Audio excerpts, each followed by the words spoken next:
Good evening. Welcome all. It's been a while since me and Dwayne have done our show. Let's talk to sports, and it's been a minute, man. We basically took off, and really, I think that the way that the season ended, and then going into the draft, I'm kind of glad that Dwayne and myself took off because, in my opinion, it was just too much bad content going on when it comes to just talking about sports. People were looking for stuff to say, so bad so that Fowler had did a top 10 at each position, and that caused controversy. And then you even see players arguing over their Madden ratings, which I thought was very interesting and crazy. But tonight, me and Dwayne are going to talk about the Cowboys, the NFL, and the Cowboys roster in general. Do something that we did last year and go over the Cowboys roster. So, what's up, Wayne? Chilling, man. Hey, man, that batting thing has been a craze the last 3 years or so, where the players really go crazy over their ratings. Um, hey, man, it's that time. You got certain teams that have already started camp, and the team that we root for starts camp on Tuesday. So it's a pretty good time to go ahead and talk about this sport. You had big signing in the last couple of days with Kyler Murray, second highest paid quarterback in the NFL. Um, I don't think he'll be on that perch for long because as these contracts come up, you get what the market dictates. So that's why all these talking heads on these networks, he's not worth this, he's not worth that. He's worth what they're willing to pay him. Yeah, and it's funny that they always um, compare quarterbacks and say they're not worth this much and that much, and then they always say, well, he hasn't done this, he hasn't done that, and at the end of the day, you're worth as much as the team that's paying you is willing to pay you. I mean, uh, you wouldn't maybe a team like Detroit Lions may want to give $50 million if they had Aaron Rodgers. But Aaron Rodgers is worth 50 something $1 million to Green Bay. So I Right. think that a lot of people don't realize I think that a lot of talking heads, Dwayne, they get too caught up in people's money too much. This is a new phenomenon in the last 20 something years, like you said about the Madden rings, where you counted another man's money, and they always talk about stuff to talk about. Listen, So I think it's interesting. I was always taught never count another man's money. If they're willing to give it to him, then he's worth what they're willing to give. Dre, we'll probably talk about the Giants a little bit, Dre. I know me and Dwayne both have a strong opinion about the NFC East, about what we think the NFC East is going to be about. But Dwayne, I want to ask you something in reference to the Cowboys, right? I won't say that the summer or the off season has been controversial, but it's been a lot going on with the organization. A lot, not so much as we would say with the personnel. They've made some interesting moves, but when you talk about basically a changing of the guard in the building with Rich moving on, Rich Dalper moving on, retiring. Jerry lost his personal assistant; she passed away. A lot of people have passed away Right. that have something to do with the organization. Lacewell. Lacewell passed away, been in the Cowboys for 40 something years, and you see that it's basically a change in the guard. The Cowboys, if you look at their roster, they only have, I think, one player over 30 years old. Yeah. One or two See, players. It's like three players over 30 years old. about three players. I mean, it's a young roster. It's a reboot. They're going young. You get rid of Amari Cooper, you let him go.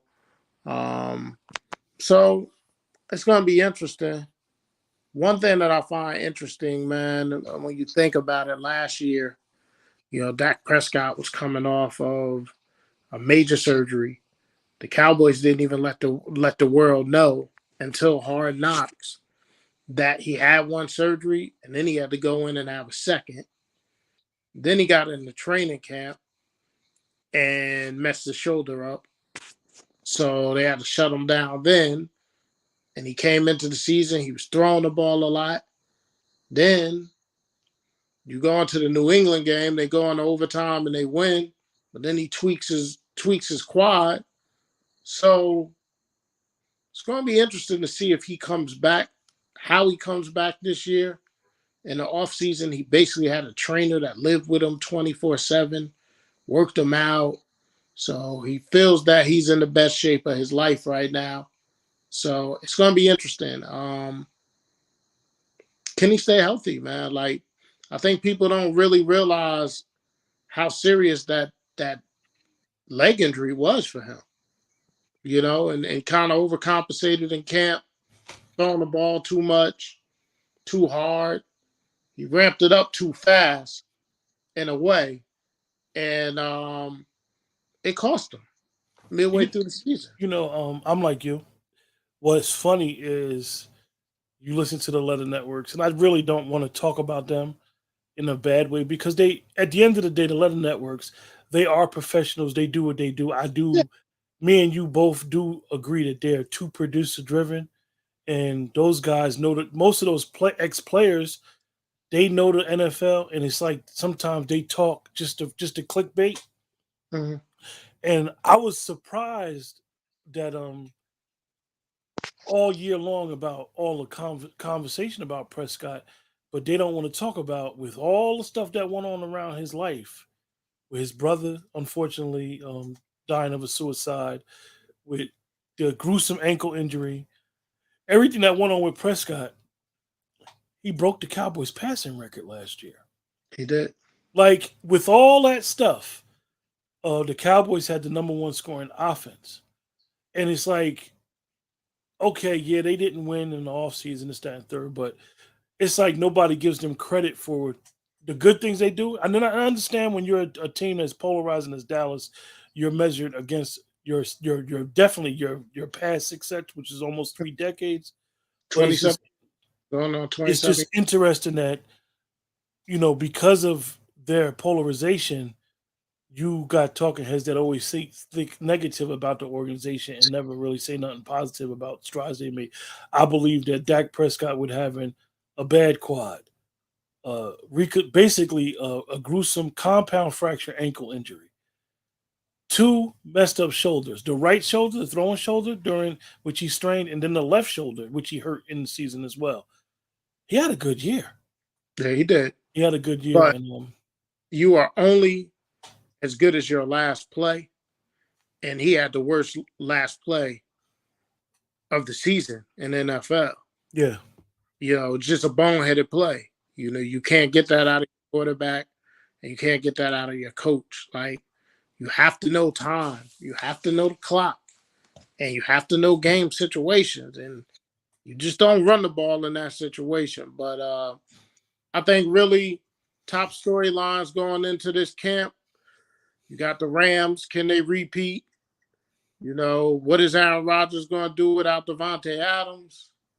You got on paper the AFC West is the best division in the game. It's going to be very interesting to see what happens.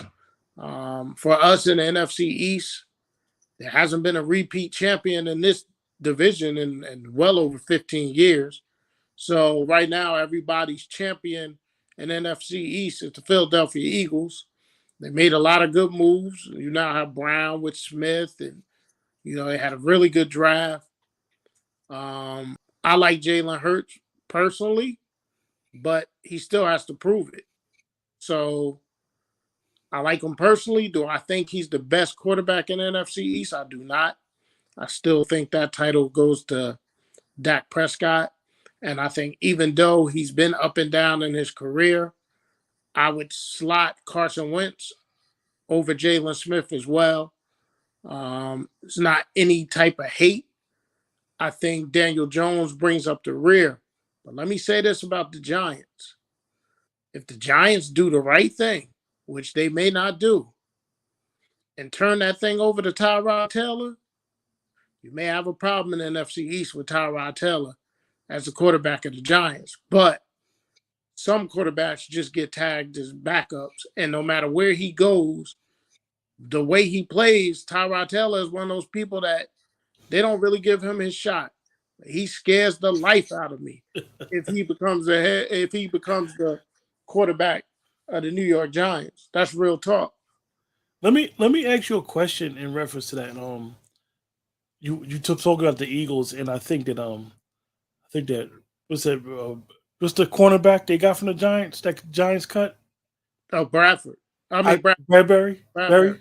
Bradbury falling into that lapse was like Christmas in the off season for them. Listen, so I you got think I think that him falling to the Eagles was like, oh, you just helped them solidify their defense. well, you remember 2 years ago, I went on record on shows that we did, and I thought the New York Giants had the best secondary in the NFL. And I Hmm. people. When you look at who they had at their safety positions, and you look at that, they had Bradbury and they had the other young man at corner at the time. It was really Excuse me. impressive. But now you're putting Bradbury together with Slay and the Eagles. That's the best corner duo in the NFC East right Yeah, and Dwayne, I say that because I'm like you. I don't think that Jalen Hurts is a good thrower of the football yet. I think that he has to make his next step in his maturation process. But I will say this, and I know that I will give McCarthy the slight edge as a coach because he's won, and McCarthy doesn't get the credit he's done as one. But I like Nick Sirianni, and the now. He's a reason why I like him is because coach. I saw what he did with Jalen Hurts during the season. He literally changed their passing offense to running during the middle of the season, and they led the league in rushing. And though I could say, okay, Dwayne, the Eagles didn't beat no winning teams towards the end of the season. I think they won like 7 or 8 straight, and Yeah, they led the league in rushing. And I think that as a coach, so many coaches always try to fit their scheme with personnel instead of saying, hold up, like the Eagles traditionally have had the last 15 years, the Eagles have had one of the top offensive lines and said, you know what? I got maulers up front. I'm going to run the football. And I think that Nick Sirianni did a hell of a job. I do think I'm optimistic. It's funny about Carson Wentz is because I don't think he is as bad as he's shown us the last 3, 4 years, but I don't think he's the same Carson Wentz that led the Eagles to that number one seed 5 years ago as well. So I'm intrigued to see what the coach that we respect a lot, Ron Rivera, decides to do with him. If you could limit his passing down to 15, and me and you always talk about it. These teams nowadays need to have an identity, and if you could limit Carson to 17 to 30 probably passing attempts a game, they'll be able to compete. But the Eagles, when he was at the Eagles, and even with the Colts, as good as their running back in the Colts was, the man was throwing the ball 40 times a game, and quarterbacks can no quarterback. We even seen it with the great two over there in the AFC with Josh Allen and Patty. They can't throw the ball that many times because you're taking hits, and you're going to make a lot of mistakes. So look, I expect it to be very, very interesting in the NFC East. there. One of my favorite things that I like to say is the ball is your friend, but Carson Wentz treats the ball like it's his enemy. After a while, he gonna get that thing up. It's just what he's done. And it's really interesting to me, and I think it needs to really be looked at, especially when you consider Frank Reich is the head coach of the Colts, and Chris Ballard, to me, is one of the best personnel men in the NFL. How fast they gave up on Carson Wentz. Yeah, That would yeah, scare me if I'm a Commanders yeah. fan. We got to get used to saying that too. And another thing, Wayne, when we talk about the Giants, and I know that, and I think that a lot of Giant fans don't understand what we say about their team. because it's the team that was the local team in the area we grew up in. People may not understand that. Basically, we're Cowboy fans who follow the Giants by default. We both still listen to New York radio because we believe New York local radio is the best radio stations ever. It is for Um, sports, absolutely. but me and you, we went at it, not in disagreement during that draft. And Hmm. you know what draft I'm talking about.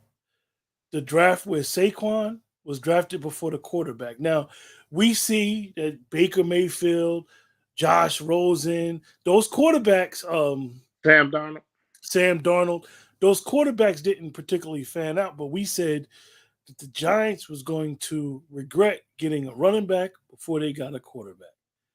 And now basically Saquon's contract is up and they haven't extended him. And they haven't extended Daniel Jones. And you got a new coach. So this is a Yeah, big new year coach, for the Giants. Yeah.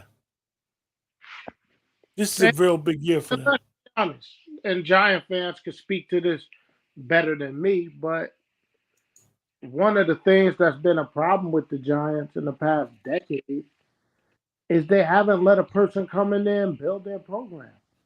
Think of how many coaches they've been through recently, man. You had Well, well, Dwayne, that's something. That's another thing that how many coaches is the Giants paying right now, Dwayne? Three still?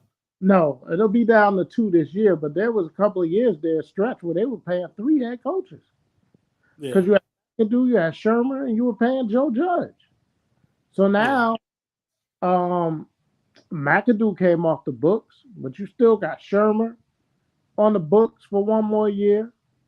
You got to pay Joe Judge, and you're paying Dable. So they're paying three head coaches this year. Wow, wow. And I know what Dre said that he was happy about the running back, but I believe that where Saquon is in his fourth year, and we all see the same thing. Hmm. The NFL is the difference than the NBA. The NFL doesn't really pay off potential. No, they don't. That's what they've changed with the rookie contracts. So we see Saquon's potential, but let's be honest about what we really see with Saquon. He's a good running back in the open field, but he don't run to the hole. Listen, I got into it with a Giant fan, and they thought I was trying to be a hater, but they don't understand. I just love this game. I love the game of football. And here's what I said to a Giant fan, and he thought I was crazy. Booker was a better running back for the Giants than Saquon Barkley was.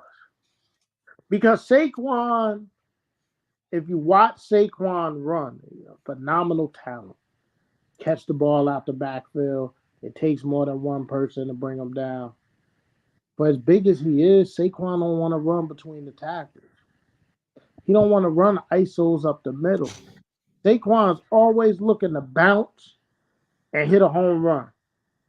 But sometimes as an NFL running back, you gotta be all right with hitting singles. Was it 3 yard in a cloud of dust?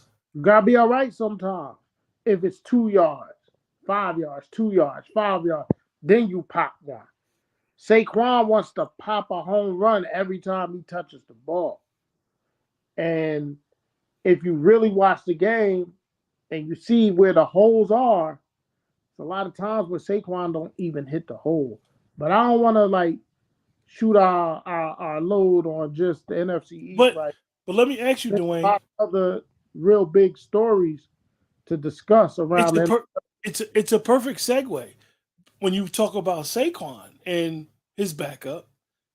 When you segue to Dallas with Ezekiel Elliott and his backup, because Tony Pollard led the NFL in yards per carry, For sure. and this is Zeke's last year as a Cowboy. More than likely, this will be the last year Ezekiel Elliott puts on Dallas Cowboy uniform. That contract becomes very easy for him to get out of it. We'll talk more when we go into detail with the Cowboys. There's a lot of other interesting things going on around the NFL. You got the Carolina Panthers situation where you got two quarterbacks that were drafted in the same draft class, both in the top five, and that's Baker Mayfield and Sam Darnold. And to see how that quarterback competition is going to go, and everybody knows I love Matt Rule, but this is a make or break year for Matt Rule. If he don't get it done this year in Carolina, he'll be back in college in 2023. So that's going to be something to look at. Let me ask you about Is that real quick. now that Flores is gone, Tua gets a clean slate with an offensive guy. Is Tua the answer for the Dolphins? Let me ask you a question real quick about Matt Rule.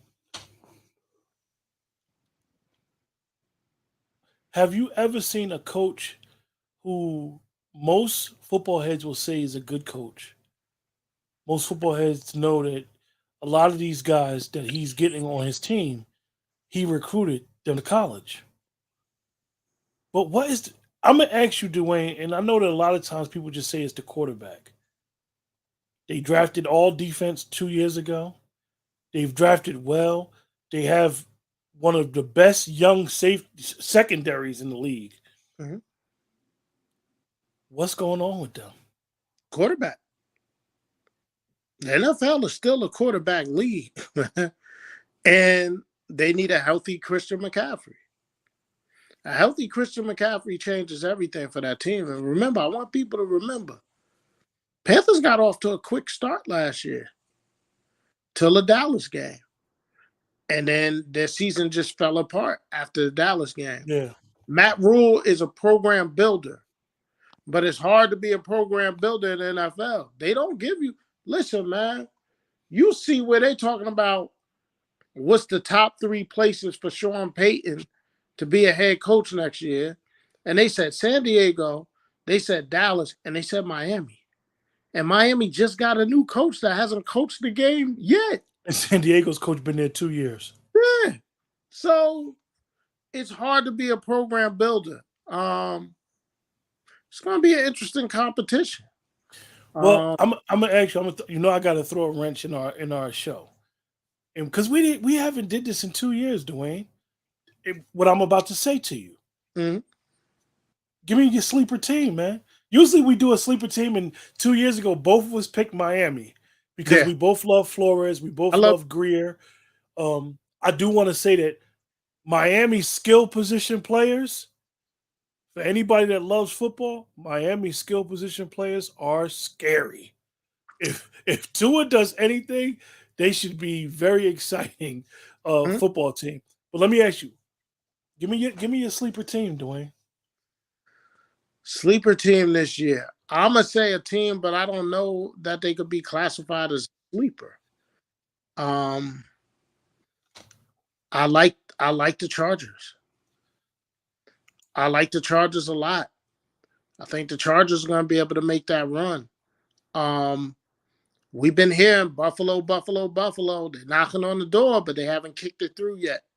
That window goes quick. Now, San Diego didn't make the playoffs last year, so I can classify them as a sleeper, a team that I think that didn't make the playoffs that's going to do a very good job this year. For some reason, I think you got to watch out for that team, man. I ain't saying they're going to win the Super Bowl or nothing like that, but Mike Tomlin just always seems to have that magic. I will say this about makes it to the playoffs, and watch some Steelers this year, man. I will say this about San Diego, that I can honestly say that their coach cost them 3 games that I saw. So I think that, and it happens. Young coach made a lot of mistakes. Used to be a coordinator. He's from the Sean McVay school, so I believe that he'll get better. I really wish that mainstream media would have got on him like they got on Anthony Lynn, but we know how that goes sometimes. I do have my team that I think is going to surprise a lot of people, and it's mainly because of how good their defense has been the last 2-3 years. But they have their quarterback back. I really think the Saints are going to surprise people. Okay. I think the Saints are going to surprise you. New coach, their roster is loaded. I mean, if you look at what they can do offensively with getting Landry and Thomas is back, it's loaded. I don't know how long they're going to suspend Kamara for his situation, um, but that's looming. But their defense been top five in the NFL the last 3 4 years. So I think sleeper going in. I'm gonna say the Saints. I think that they're going to give Tampa Bay a serious threat in that division that most people just showing because of the great Tom Brady. But that's I the like team that I. with their new coach this year too. If I had to say somebody in the NFC, I would say watch out for the Vikings. Um, yeah, but Yeah. it's interesting. You know, you got the Saints with a new coach. It's going to be interesting to see what Lovey does with the Texans this year as well. I'm gonna Uh, ask you, did that surprise you as much as it surprised me of Lovey? And it's like he's not the same Lovey. He grew his beard out. It's like he's yeah, a. he got It's like he went to college and reinvented himself, and then yeah, came back and reappeared. And I think a lot of people was like, "Is this the same Lovey Smith that was in Chicago?" and Lovey Smith. That was at the University of Illinois, and Yeah, he was starting to build it there as well. So yeah, you know, NFL is the NFL, man. It's the best game out. A lot of people could say whatever, boycott the NFL, all that, but the ratings show that it's the best team. People watching, the interest, and it's back, man. Like we got training camp starting out, so it's all pro football now until February. You know what I mean? So I'm excited about it. You know, it's going to be a very interesting thing. I'm very interested to see how the Packers and Aaron Rodgers come out. You know, you lose somebody like Devontae Adams, that's a big loss. And it be curious to see the difference in Tampa Bay with Todd Bowles taking over for Bruce Arians. I like the Raiders on paper. I don't like Josh McDaniels, but that's based on what he did when he had his opportunity in Denver. We'll see what happens with him in Las Vegas. But as I was saying to you the other day in one of our phone conversations, it's time to really look at the Bill Belichick coaching tree and see that it's not very successful. These guys, they grade on these organizations. You know, Joe Judge gone. Uh, O'Brien when he had a chance. Now he gone. Uh, Patricia back in New England and with then the letter networks try so hard to say that Vrabel is part of his tree, and he's not part of his tree. he played for They try very hard to say it, but and me and you every time we watching a every game trust together, me, me and you just be like, "What are they talking about? How trust could me. you not know?" That's just lazy, you know, and a lot of these people be lazy. So yeah, I you're don't going trust Josh McDaniels. I think that Josh McDaniels um, should not have got another chance. I don't like what he did to the Colts organization. Chris Ballard, like you said, Ursay ownership group that's there. That Ursay has his stuff with him in his personal life, mm, but the coaches. Chris Ballard is from his school. Chris Ballard is from the Belichick tree for his personnel, and what he did, I just don't like Josh. Josh cheated twice. Was there for both cheatings in Denver and in New England. And I just think that Josh McDaniels does not deserve another chance. And it's interesting because the Raiders turned their franchise over to John Gruden. And turning your franchise over to John Gruden, you got rid of McKenzie. McKenzie built that infrastructure after right, Al Davis passed away. They gave it to Gruden, and it's still built well. They just hired the young lady that's going to be in the front office, and I just think that Josh gets too much credit. I think that Josh is known as a whisperer, but at the end of the day, I don't like I don't like that Josh McDaniels got that head coaching job. yeah. And Listen, you know, Russ Wilson being in Denver. I mean, you look at the AFC West. You look at the quarterbacks out there: Mahomes, Carr, appreciate that, BK. the young fella Herbert out there in San Diego, not San Diego, Los Angeles Chargers, and you have Derek Carr. I mean, I don't know if there's the division with better teams, better quarterback play than that AFC Yeah, West. expect a lot of not the schedule came out. Those prime time AFC games, it'd be Crazy. fireworks, man. That one game last year when it was, and I always say San Diego, but it was the LA Chargers and the Mhm. Raiders. They played well, and it's interesting because it's like that division, because of the quarterbacks, has become the division of the pass rusher. Pass rusher became premium. Randy Gregory got poached from Dallas to match up with Chubb. Um, I'm surprised nobody in the NFC, in the AFC West did not try to go back and get Vaughn. Vaughn got big money to go to because they realized, yo, you better get to the quarterback. You better not be giving these guys too Out much there, you time. bet the quarterback. I think what the Raiders did in the offseason, um, they're gonna come get you. Them ends they got. I'm gonna be honest with you. I like everything Las Vegas did, but the head coach choice. And one other thing about Las Vegas, and a lot of people may not realize this about, and it's more about money. The Davis family owns the Raiders. The Raiders don't have the type of money that other teams have prior to moving to Las Vegas. But now that they're in Vegas, they're making money hand over fist with that stadium and what they intend to do. So now it affects how when you sign players. So in the next few years, expect Vegas to be the destination that a lot of players go to. Because even though it's a salary cap in the NFL, when you sign a guy and you give him the signing bonus has to go to a bank and put in escrow. That's why you always see certain teams don't give out a lot of money in signing bonus. Some teams just want to front load it, like the Rams got the richest owner in the NFL that owns the Rams. Yeah, So they don't mind giving front loading the contract with a whole bunch of signing bonus because they can give you the money up front. So I think that most people don't understand it. Yeah, it is a salary cap league, but it's about what owners got the deep pockets as well and willing to give up that money up front. yeah, yeah. So, bro, Dwayne, we always talk about doing a show and keeping it to a certain time limit, man.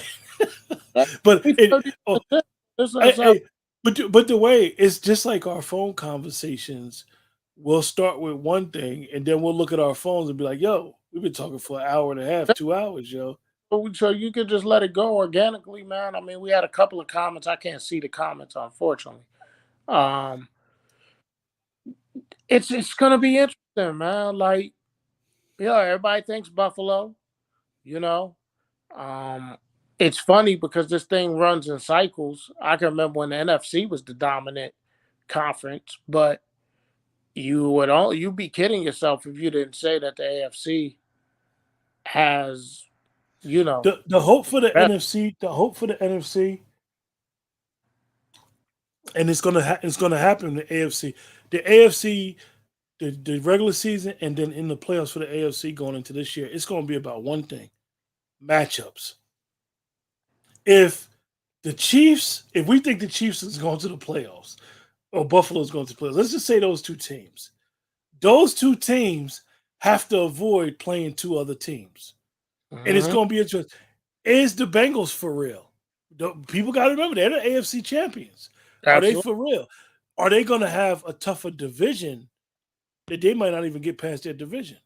So it's going to be interesting. AFC, the NFC. Most people will say it's like three teams right now. The Rams, four teams: the Rams, Packers, 49ers, and Tampa Bay. Everybody else, you gotta like a pick them. You gotta pick them with the division that we root for. Some people saying the Eagles, some people saying Dallas, and we'll go from there. But we want to discuss the Cowboys roster and what we think. Mhm. Um, and we'll in the next couple of weeks we'll discuss some other stuff about the NFL. We'll always do a portion of our show on the NFL, and then a portion of the show that we root for in the NFC East. And for our viewers, if anybody asks us questions in reference to what we think about certain teams, we'll try to address those as well. Wayne, so we at centers. Yeah, we have centers, and you have the young man who started every game for the Cowboys last year, Tyler Biadasz. There's four centers on the roster. there's only really two when you think about it, and it's going to be Biotic and it's going to be the undrafted rookie free agent Alec Lindstrom with a very good career at Boston College. Everyone knows I'm a big college football fan. I consume a lot of college football. I've seen a lot of Alec Lindstrom. I think he's a pro center. I really do. I'm willing to give Biotic another go at it because if you look at him, he doesn't have to worry about his right side because Zach Martin's there. The left side, he had Connor Williams, who just in his career could never hold up. It's why he's the most penalized offensive lineman in the game, is because he's just so slightly built. It's hard to put weight on him, and he gets dominated at the point of attack. So I'm really curious to see what he does in Washington. I'm sorry, in Miami. Um, but yeah, I think Biotic will be the center going forward. I think when it comes to Biotish, I think that, like you said, it's two pronged with him. I think that Biotish getting drafted based off of pedigree and being a stalwart in that Wisconsin system was a reason why he got drafted. I think what's interesting about Biotish is he had a legitimate, very, very good rookie year. And I believe that he took a step back because of the left guard, like you said, Connor Williams. I think that Biotish can be the anchor of the line and not have to worry about what's on the left side. And it really, what made me really notice it was the Tampa Bay game last year when he actually lined up next to Terrence Steele. I mean, Terrence Steele played. It's funny what happened on with the Cowboys line is that their line actually, the healthier their line got, the weaker their line got towards the end of the year. And their line didn't start healthy because we know Zach Martin started the season with COVID. And it's like, what happened? So I think that Biotish, um, Well, I don't. he can anchor that offense. I didn't have a problem with the Dallas Cowboys offensive line last year, other than the center position and left You guard. said you can't see the comments, Dwayne? No, except for the center Coach Mickens has checked in. He what says, he's stop, stop, stop. Can Zeke stay healthy and become explosive again? Secondly, can Dak stay healthy and take the next step without all his comfortable prices? We're gonna well. Look, address that, Coach. we will, we will. Coach said the But rest of this, the rest of what we're doing is blah blah blah. okay, well that's fine. But I will continue. I think, I think people knock this offensive line. I think Terrence still plays such a good right tackle that it was easy to let Leal Collins go. And surprise, surprise, the Bengals coming up on camp, and who's not ready to go to camp? Lyle Surprise, Collins. L. Collins. We've been there before. But yeah, the Cowboys' problem last year was left guard and center position. That's what they have to fix. But we ain't gonna spend too much time on centers. If you look at the Cowboys' corners, okay, because we go on in alphabetical order by position.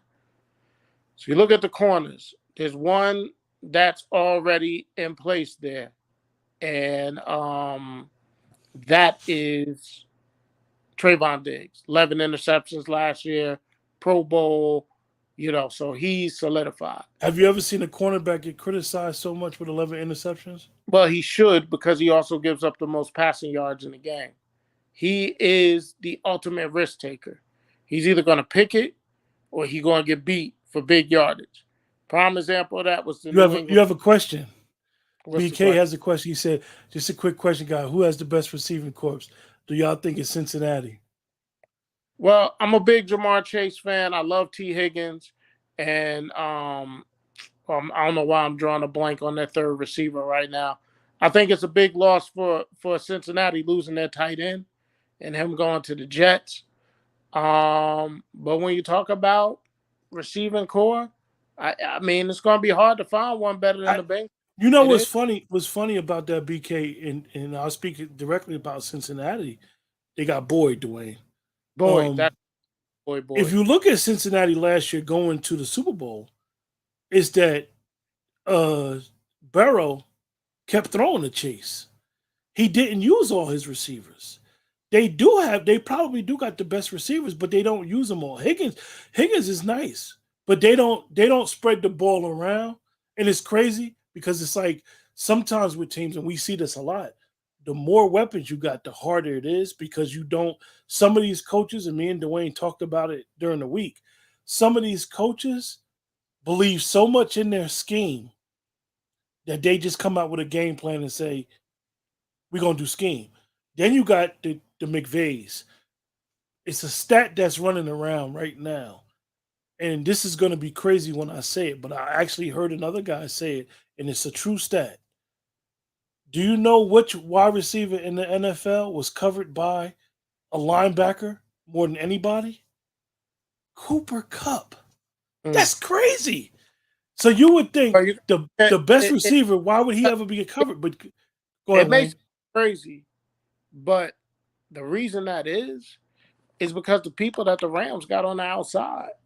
Yeah, and you got a coach who doesn't just scheme; he schemes his players, and it's a big difference between is it the player or the scheme. And when you realize you have a dynamic player, your coach, a smart coach, or a coach that understands, says, you know what, I'm gonna get him in the best position to succeed and get him in motion, put him in the slot, put him in the backfield, sort of like what Baby Shanahan does with Debo.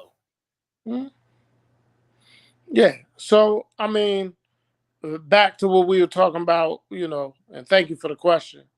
Um, if I'm thinking of other receiving cores, I like Buffalo's.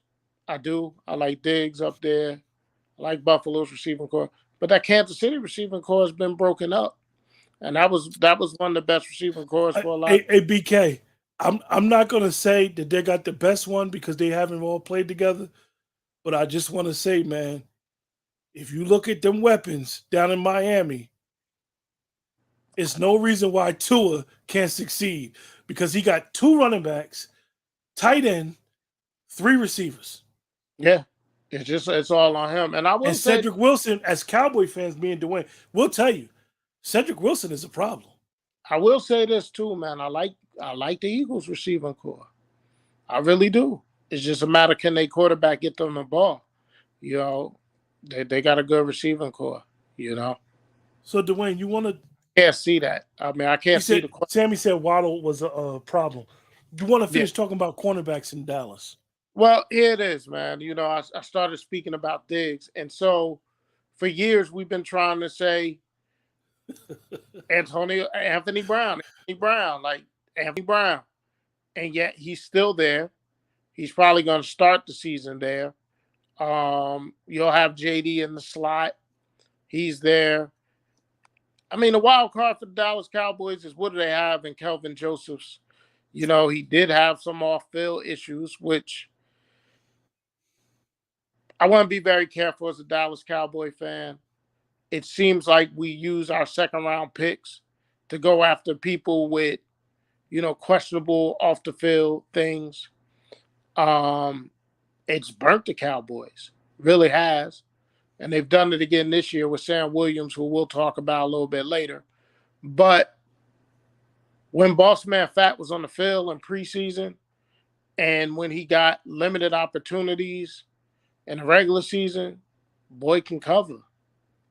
So if he can get his head out of his ass off the field, um, maybe there could be something there. But I think going in, it'll be Anthony Brown, it'll be JD. CJ Goodwin he's listed as a corner, but we all know he's a special teamer. You got Nashawn Wright. So corner position, I just feel like it's going to be more of the same. Dwayne, Uh, about the corner thing, and it's funny that we're going to be me and you, here for two me and you, hours, yeah, possibly. but me and you share the same statement when we talk about Kelvin Joseph. But when you look at it, though he hasn't played as many games, even in college, Kelvin Joseph is probably the best talent corner on the roster. Diggs is what his fourth year playing cornerback, He's still very young at playing this and position. and Right. JD and Anthony Brown we always debate about. And you said a key word a couple months ago. They gonna compete, man. and they ain't going out without a fight. Like them, But if you take that position, you gonna earn it. one thing I always will be when we doing shows or when we're talking about football in general, I have certain biases, and I'm very, very open about it. I love Jordan Lewis. I have since he's been a freshman at the University of Michigan. So I've seen his whole college career. I've seen his whole pro career. I love him. I used to get uh let's see, Facebook troll people, I guess you could say. Whenever I would post a picture of Jordan Lewis, people would be like, "Who's that?" Well, I'll tell you who he is. My favorite cornerback. But again, that's from a biased perspective. But JD is always there, man. Anthony Brown is always around the ball. It's just that he has terrible ball skills. It's what it is, what it comes down to. But so it'll be interesting. It'll be interesting to see if Calvin Joseph can unseat, you know, Anthony Brown, who's been there and who's been solid. Hey, Anthony Brown, I I rarely feel sorry for a No, no. professional. Tell everybody that's watching the slack you give me for Anthony Brown. Well, you love him for some reason. I can't stand him. But I will say I felt sorry for him last year because he was on a nationally televised game. And he You just know, got exposed. Dwayne, and like even that game, we watched the game together, and we conversated the whole game, and you rode me during once we realized we were going to lose. You rode me about that, and what was so crazy was when you look at his totals, the man had 5 pass interferences all year and 4 that game. For that So game, the Raiders just was like, so it we just it gonna was keep it going up. was the Raiders, and this is where Gruden was smart. Well, no, not Gruden. Rich was smart. Um, where he said, "I know these officials. I know that cornerback, Deshaun Jackson. Go at him." Go eat. And that goes back to what we discussed earlier about scheme. So So go ahead, we Wayne. we're gonna remix this a little bit because we're 12 minutes for an hour being up here. So we're gonna reevaluate this Cowboys roster at a later date. Um, I want to just try to wrap it up within this hour. I guess we usually don't try to go over that, but if we do, and if we got people watching and they want to say something, Coach do got a statement I'm gonna read to you, okay. and he's talking about number 11 on the Cowboys. He said, "Bro, this is the same way that McVay schemes the offense guys open. Y'all have the next LT, Khalil Mack, etc. Let him go. Get him out of coverage. That man is a 20 sack joker. The entire defense can run through him." Yeah, I agree with it, man. But we got to remember one thing, man. Michael Parsons is a linebacker, and though I know he has an unbelievable ability to get after the quarterback, when he's not at that middle linebacker, our defense is exposed. So we need him on first and second down to be in the middle. Now, for third downs, you want him to rush the passer, by all means. But if LVE comes back 100% this year, he's working on a prove it or lose it type contract deal. And if he wants to be that man in the middle, and then we can move Parsons all around, he's an amazing talent, you know. Uh, Coach said the same thing about LT and Mac about them being linebackers. the, Um, yeah, but I'll just say this, Dwayne, and I didn't mean to cut you off. I apologize for that. no, it's fine. One thing about Michael Parsons, and we discussed it when he got drafted, and he has exceeded everybody's expectation. I don't care what a Cowboy fan tell you, they did not expect that. They expected a good player, but they didn't expect that.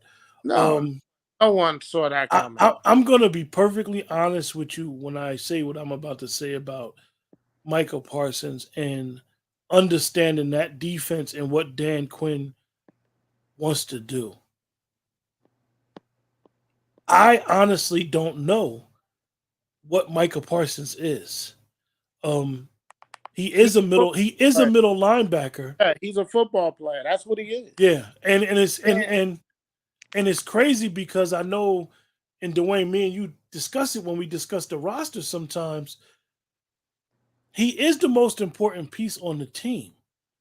But if you look at the way that that defense really is built, he didn't play that much with Tank Lawrence last year. And basically, he played next to, if you look at how the Cowboys played during the season, in the beginning of the year, Micah was not supposed to play N at all. He got forced to play N. So Out then of he popped. injury. Yeah, and he popped. And it was like, okay. So going into this year, I mean, Dan Quinn, um, I think that one of his biggest tasks is to define what he wants Micah to do. He might just have So Micah on the field and say, here- here's my thing about Michael Parsons. You don't want to pigeonhole him into one thing. You don't. You don't want to just pigeonhole him into one thing because he does multiple things well. Now, coach said don't put him in coverage, right? But he made one of the best coverage plays of the season for the Dallas Cowboys that saved them in the game, where he read it right, got deep in his drop, and knocked the ball out. He is that dude, man. Like, here's what I'll say about Michael Parsons, and people think I'm crazy. You can put that fool back there, and he'll recover punt. He'll return punts. He's that type of athlete. He's that type of competitor.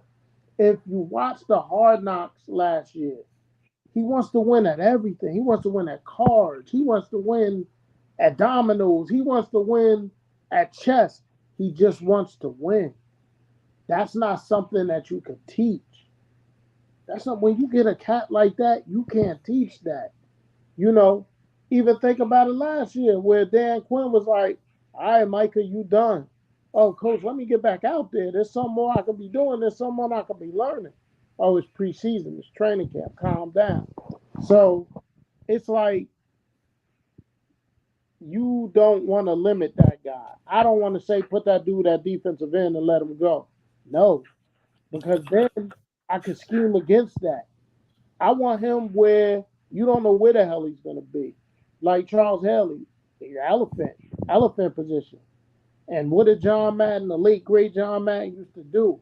He used to chart where Charles Haley is in the game. Is he lined up in the middle? Is he lined up over the nose? Is he lined up outside? Is he inside? Like, where is he? Well, I want to be able to. I'm gonna ask you a question, and this may sound crazy, Dwayne. Let me finish before that next question. Because if you look at Michael Parsons last year, right, and everybody says put him on the edge and let him go, you got to look at the rushes that the young man had from the middle linebacker position. There's a lot of times he was shooting in through that A gap, and these centers are not fast enough to contend with him when he's coming over there. So there's no doubt that he's a linebacker. He's a linebacker, a middle linebacker that could I said, really he could play all three. He could play and Dwayne, with like for the snap. that was the thing that I discussed with you last year with you and Craig is usually when a guy is a LT mold. Let's just say we all know that LT is the standard, an outside pass rusher, outside linebacker, defensive end, basically the same position. How you use them sometimes, unless you're on that strong side. What I always thought was unique about Micah was that he's a middle linebacker who could who could play at end, and that's what it to me. It's like, do you? Let me ask you as a coach, and Coach Mickens, I ask you as well. When you have a guy like that, do you give him responsibilities on defense, or you just say, "Go Can't play"? you can't. When did Michael Parsons really pop? When they When took the green he dot really off, when did he really become the player that he wound up being?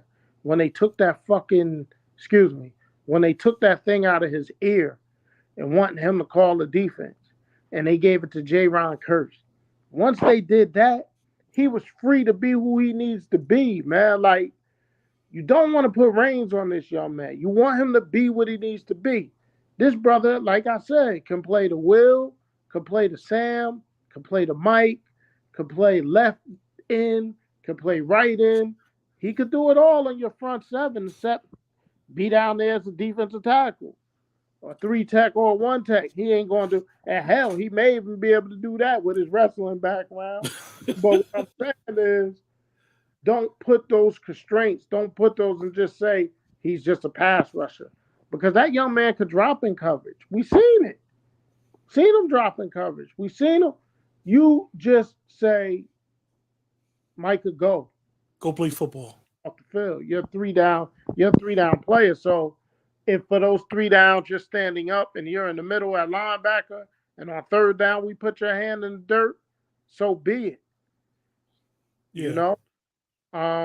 And again, I love these shows. They just go. We had something planned, but we like an hour in, and it ain't even sense. It don't make no sense going through that whole roster.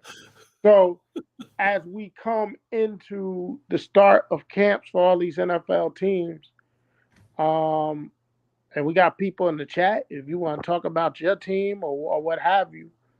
But what are your expectations out of the team that you root for? What are you looking for? What are three things you're looking for to Oh see yeah. from the Dallas Cowboys when they coming out, when they're going into and coming out of training camp? As a big fan, a personal big fan of Amari Cooper, I think that everybody's saying Amari leaving um is gonna hurt the Cowboys. I think that they don't know anything about how Kellen Moore runs his offense. Kellen Moore runs his offense. The knock on Kellen Moore is that he don't scheme players. So him losing Amari Cooper, who I view as one of the best route runners in the NFL, it's not gonna stop the train because their offense, to me, I believe, is so versatile that they're just going to adjust and then they're going to allow CD Lamb to be that real outside receiver. So I'm looking forward to seeing that. Um, like I told you, I'm looking forward to seeing Osa. I really think Osa is going to take the next step.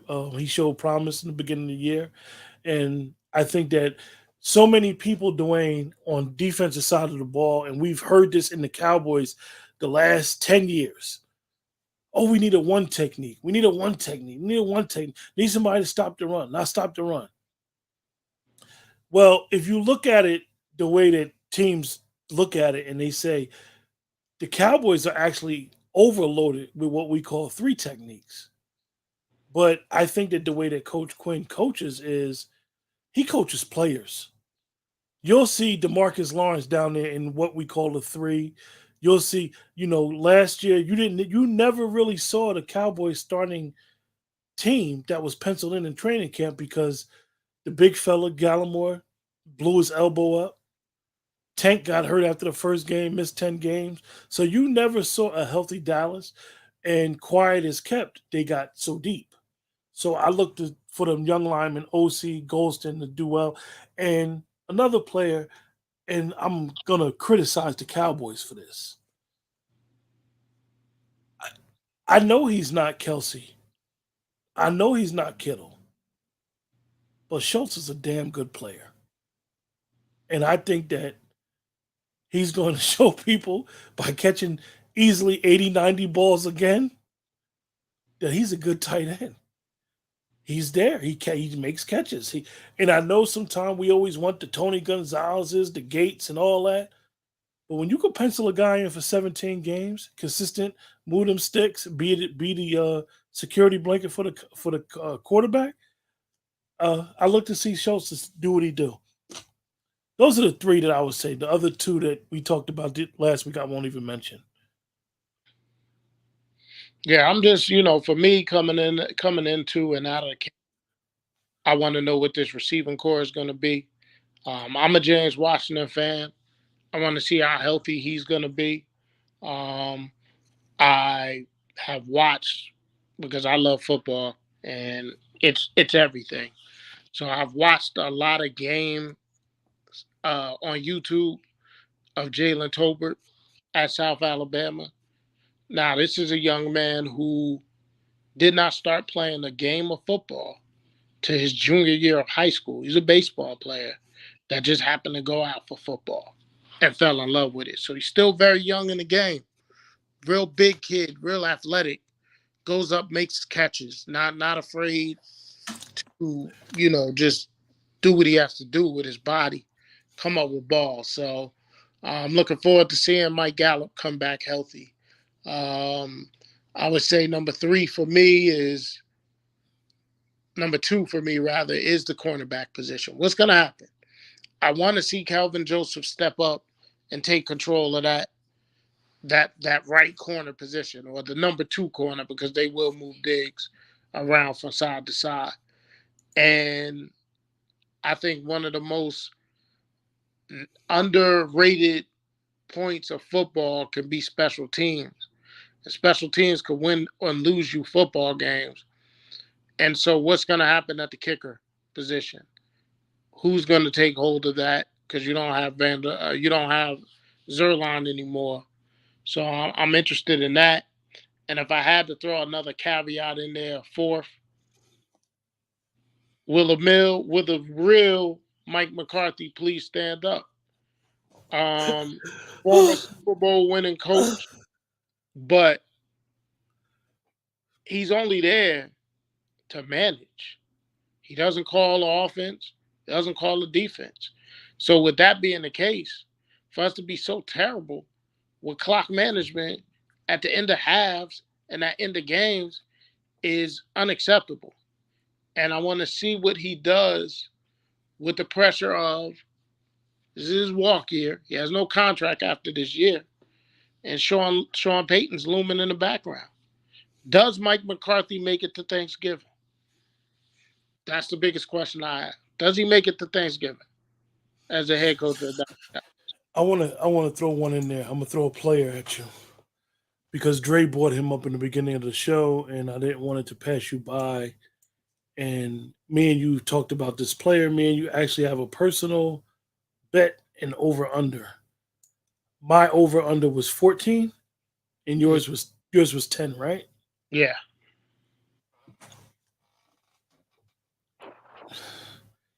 I just have a problem with it, Dwayne. I have a problem. It may be time for the Dallas Cowboys to move on from Tyron Smith because you can't pencil him in as your left tackle every week. You want to, but you can't pencil him in as your left tackle every week. And he's done a hell of a job. This man has been in this league since he was 19 years old. People need to understand that. 19 years old. And Dwayne, that's my biggest thing. It's not. We know his upside. We know when he's on the field that he's one of No, the it's top no five. upside. He's No, I he's mean, what I he's the mean best when he's left when he's right. He's the best left tackle in the NFL, and like, I'll fight anybody on that. and I do think he's better than Trent Williams because people saying Trent Williams, but that's He's the best left tackle my my in the game when he's right, my but he ain't been biggest right thing. for 6 years. My biggest thing, Dwayne, is we always hear the best ability is your availability. Yeah. If you know, if you know he is not going to give you 17 games. I mean, everybody else we say, hopefully everybody have a healthy year. You get through a game and you say, be thankful and you move on. But we know he's not going to give us 17 Man's games. gonna get 10 games in Like this year. why? Like why have we been negligent as an organization not getting a left tackle, or we finally decided to do some things this I offseason? I think we got our future left tackle. I do personally, but Okay. you know, Tyron is Tyron, man. When he's there, he's solid. But you just don't know if he's going to be there to ring the bell. That's the thing about Tyron. You know, Zach Martin, you pencil him in at right guard. He gonna show up every day with his hard hat on, and he gonna give you what he got, even when he's hurt. Tyron, he just, some people they injury prone, and he's not a Whitworth who you just knew was gonna be there every week. No matter if he's 38 years old, he's gonna be there every week. Unfortunately for Tyron, we can't. When he's there and he's right, man, listen, with this youngster that we're going to be playing at guard, it's potentially the best left side. Got a chance to be one of the best left sides.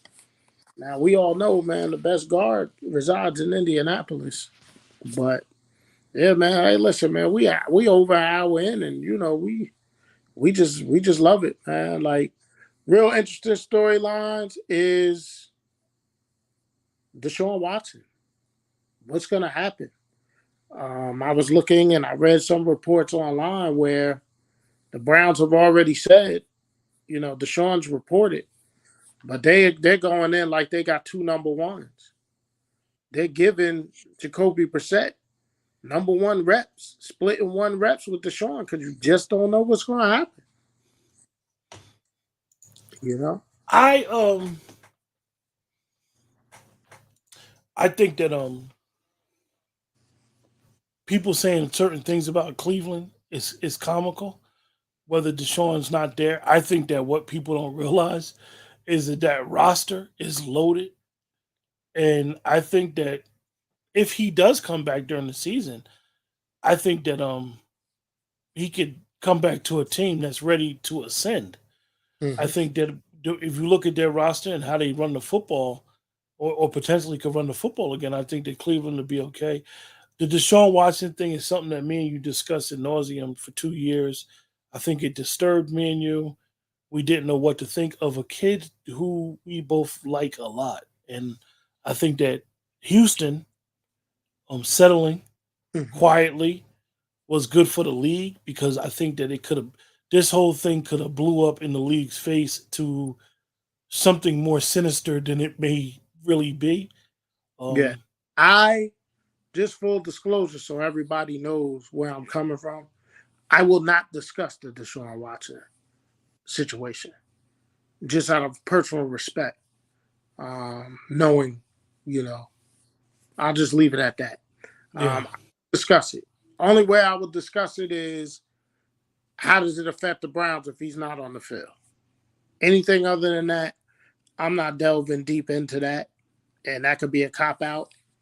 But I'm just a man of my principles, and I won't discuss it. You yeah. know, it's gonna play out. He's gonna have what he's gonna have. But right now, I'm just looking at it from the Cleveland Browns perspective.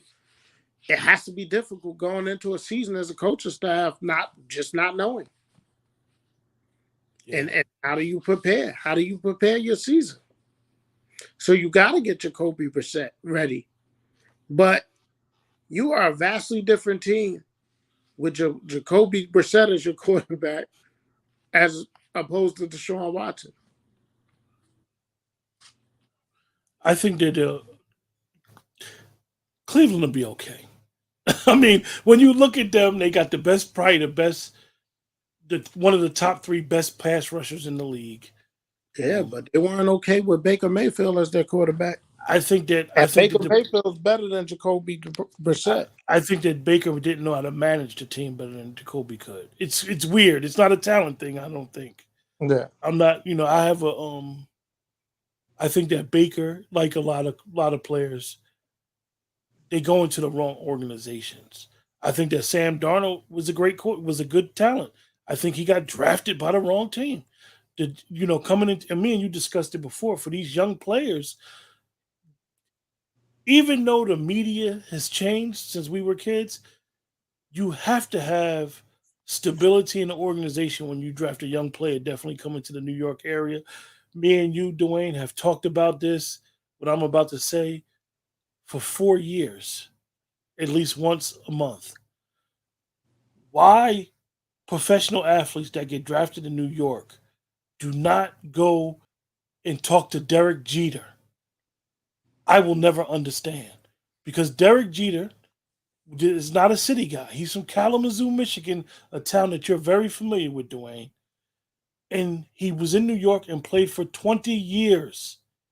And you never heard his name in no spotlight, and he handled it well. So I think that these organizations and these players should go seek out from Jeter on how to handle being a star in the big city. It's not for everybody. Everybody cannot handle it, and it eats you alive.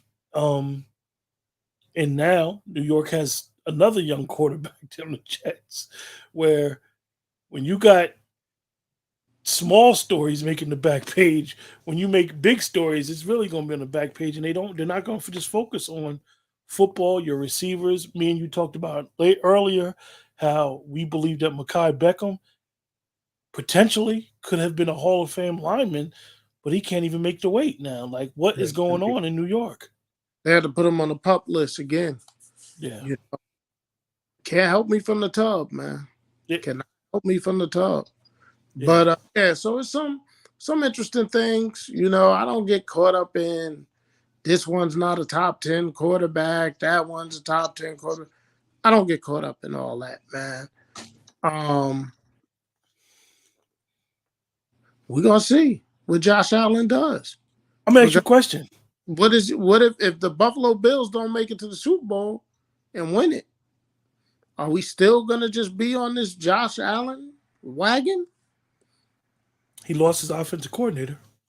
You know? That means a lot for a lot of players when they start losing pieces. He's lost. People may not think that he meant anything. He lost Beasley.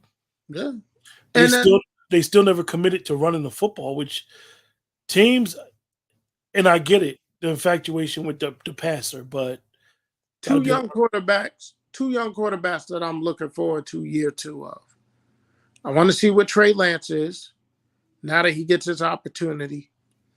And I'm a little, though I like the man a lot. I like Matt Eberflus a lot. I'm a little disappointed that Chicago has given Justin Fields a coach with more of a defensive background and not offense. Like, what are you going to do around Justin Fields to make him better? So I'm looking forward to that. I know we're coming up on an hour and 15. I don't know how much longer you want to go with it. I don't know if we got more, comments or whatever in the chat. But Mac Jones year two. It's very interesting, the approach that Bill Belichick is taking. He's always been a defensive guru guy.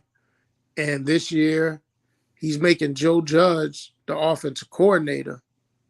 But Bill Belichick is going to be running the offensive game plan and calling the plays.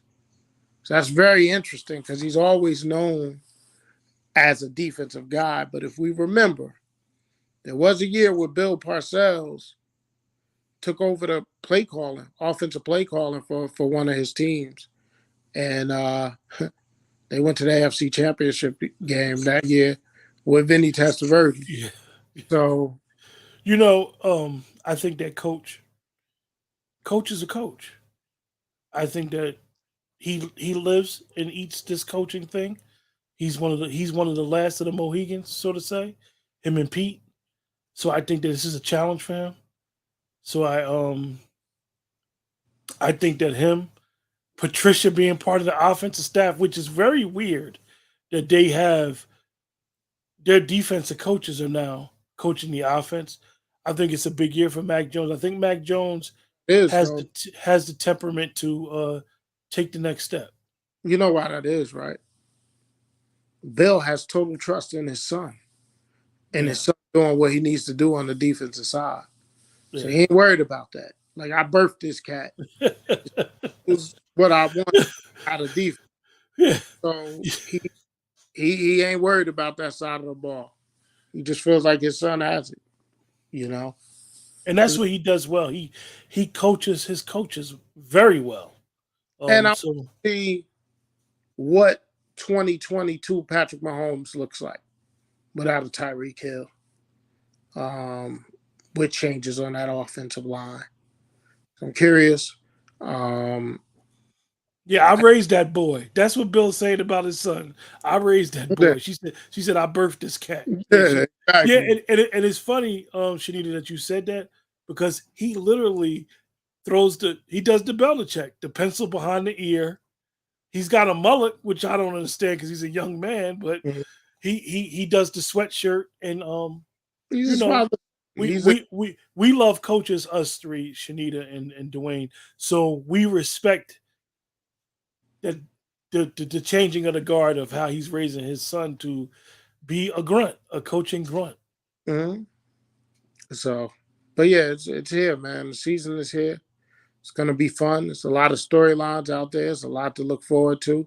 Shanita said the mullet gives him superpowers. It may.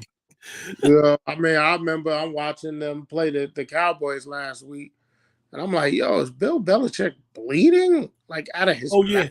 yeah, yeah, Like, what the hell is going yeah, on? Like, and then his son got the mannerisms down on the yeah, sideline. It's mini me, it's truly is mini me. But it's gonna be interesting, man. It's the NFL. You never know what's gonna happen. Um, the AFC is gonna be uber competitive. The NFC is wide open, and probably will have a lot to prove because everybody is just more concerned about what's going to happen in the AFC. Um, Trevor Lawrence year two, what is he going to look like? What is Mac Jones going to look like year two? Um, who is the rookie that's going to flash this year? You yeah. know, is it Hutchinson with the Lions?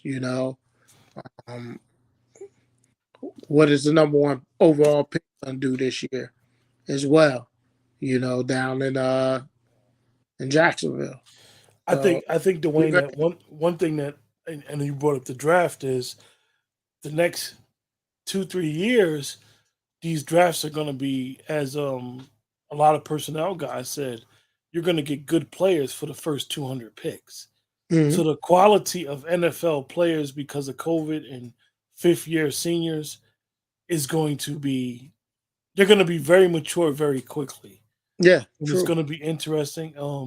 One of the players, and I wanted to mention him, Dwayne, that your guy from last year. A lot of people don't know that you went on record and you said you wanted Sertan Mhm. over Michael Parsons. And I think out of all the people that really got credit last year, the olden rookies, I don't think people realize Sertan had a fabulous year last year. Tell you something, man. He's an all pro, man, from day one. Yeah, You talk about being birthed into a situation. This man learned the game from his pops, man. yeah. Pop coached him in high school. Then he went to Alabama under Saban, and he came ready to go. In the, in So the with that, we're gonna close the show. yeah, Dwayne, man. we got to get through this roster, man. I Yeah, guess next week we'll try to do it. if we'd have tried to do that tonight, it would have been 3 hours, man. And I'm gonna be at least 5 hours at a high school football stadium tomorrow for a tournament. So I'm hydrating. Got me a lot of water going on, a lot of Gatorade going on, and it's football season. It's my time of year where I come alive a little bit, so to speak. So I'm looking forward to it. We'll get through that roster, man. If we did that, we'd have been here for like 3 hours tonight. And I don't have the energy for it, folks. So with that, take care. Until next time, see you guys. Appreciate everybody that joined us. Yes. Remember to like, share, subscribe, and the best way to support is to support. So take care, and we'll see you guys soon. Yep.